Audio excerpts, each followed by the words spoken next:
उत्तराखंड में एक बार फिर मलिन बस्तियों पर खतरे की तलवार लटक गई है। दरअसल मलिन बस्तियों को बचाने के लिए लाया गया अध्यादेश बुधवार को समाप्त होने जा रहा है। अध्यादेश की मियाद खत्म होने से प्रदेश की 582 मलिन बस्तियां अवैध श्रेणी में आ जाएंगी, जिसके बाद सरकार को नैनीताल हाईकोर्ट के आदेश का अनुपालन करते हुए बस्तियों को खाली कराना होगा। साथ ही प्रभावितों का पुनर्वास भी करना होगा। हालांकि कोर्ट के आदेश का अनुपालन करना राज्य सरकार के लिए बड़ी ही चुनौतीपूर्ण होगी। वहीं मुख्यमंत्री पुष्कर सिंह धामी का कहना है कि मलिन बस्तियों को बचाने के लिए सरकार कार्य करेगी। जो मलिन बस्तियां जहां हैं वहीं रहेंगी। मुख्यमंत्री के इस बयान के बाद माना जा रहा है कि सरकार मलिन बस्तियों को बचाने के लिए एक बार फिर अध्यादेश लाने जा रही है। हालांकि अध्यादेश लाने से पहले ही कांग्रेस ने सरकार की मंशा पर सवाल उठा दिए हैं। मैं ये सुना था कि ये बस्ती सब जो है ये सब हटेगी अभी, और हम इतने साल से रह रहे हैं, 15-16 साल हो गए हमें। पहले भी हम रह रहे, एक बार पहले भी ये बस्ती जो है टूट गई थी। हमने ऐसे ही दीवार 4 इंची ऐसी पुरानी ईंट लेके खरीद के अपनी चुन ली और अपने टीन रख ली थी हमने। एक बार टूट गई, फिर हमने बनाई दोबारा बनाई हमने। अब हम दिहाड़ी करने वाले आदमी हैं, 400-500 रुपये दिहाड़ी है हमारी। अब ये टूट जाएंगे, भाग जाएंगे, हम कहाँ जाएंगे बताओ। वोट लेने के लिए कोई आया हो? वोट हमारे सबके हैं, वोट के लिए आते हैं। वोट जब अभी हमने सिद्धू वाला यहाँ वोट डाला, हमने सबके वोट हैं, सब वोट डालते हैं। मलिन बस्तियाँ यथावत रहेंगी। सरकार मलिन बस्तियों के लिए और उसमें रहने वाले लोगों के लिए पूरी तरह से संवेदनशील है। वो हम उनको पूरी तरह से जहाँ है वहीं पर रहेंगे। उसके लिए जो भी काम है वो करेंगे हम।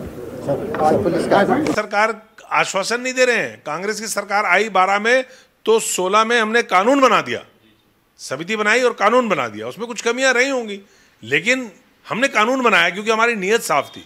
हमने बाकायदा पट्टे देने शुरू करे, हमने बाकायदा मालिकाना हक के पट्टे देने शुरू किए। आप सरकार में आए, आपने सरकार में आते ही इस तरह का प्रपंच रचा कि हाईकोर्ट का एक आदेश आ गया। उसके बाद आपने उसकी आड़ में डर दिखाया। डर दिखाने के बाद जब हमने आवाज उठाई तो आप अध्यादेश लेके आ गए, 1 बार 2 बार और अब तीसरी बार ला रहे हो।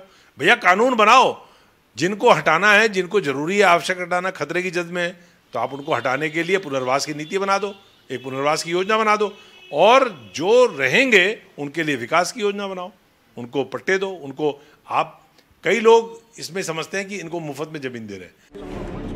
आपको बता दें कि साल 2016 में प्रदेश के 63 नगर निकायों में हुए सर्वे में 582 मलिन बस्तियां पाई गई, जिनकी कुल संख्या 7,71,585 थी, जबकि इनमें मकानों की संख्या 1,53,174 सामने आई थी। वहीं 37% बस्तियां नदी और नालों के किनारे बसी हुई हैं। वहीं निकाय चुनाव से पहले इन मलिन बस्तियों पर मचे सियासी घमासान के बीच विपक्ष का आरोप है कि सरकार निकाय चुनाव में लाभ लेने की कोशिश में लगी हुई है। वहीं कांग्रेस का आरोप है कि सरकार निकाय चुनाव में हार के डर से निकाय चुनाव नहीं करा रही।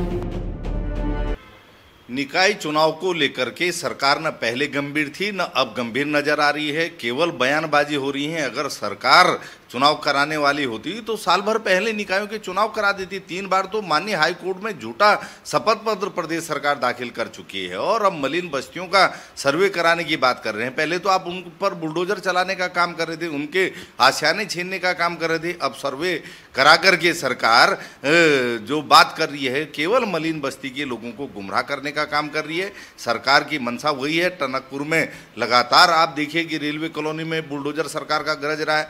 70 साल से वो लोग वहाँ पर टैक्स भरने का काम कर रहे हैं, फिर भी आप उनका पक्ष सुनने के लिए तैयार नहीं है।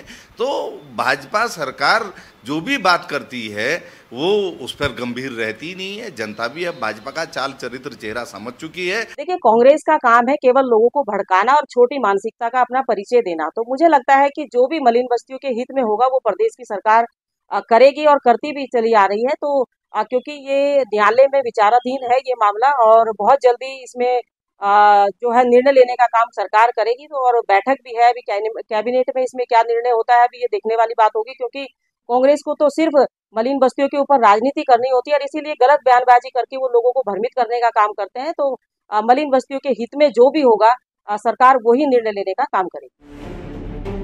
कुल मिलाकर निकाय चुनाव से पहले राज्य में मलिन बस्तियों के मुद्दे पर सियासत गर्मा गई है।